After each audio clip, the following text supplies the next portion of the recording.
Ei, bon dia. Bon dia. Avui encetem el segon capítol del diari de campanya que començarem ahir.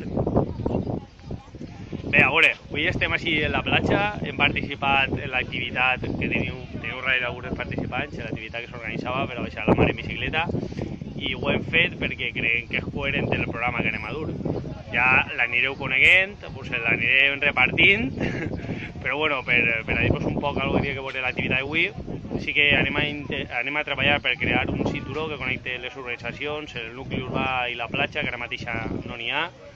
Tots són interrupcions i sí que no poden baixar, les famílies, tots són talls en el tràfic rodat, i volem evitar això.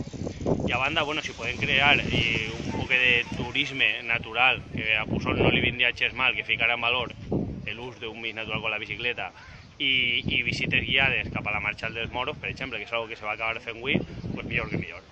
Així que res, en això us deixem, us anirem contant el nostre programa, tant Rubén com jo, però a poc a poc, molt poc a poc. I res, fins al tercer capítol. Adeu.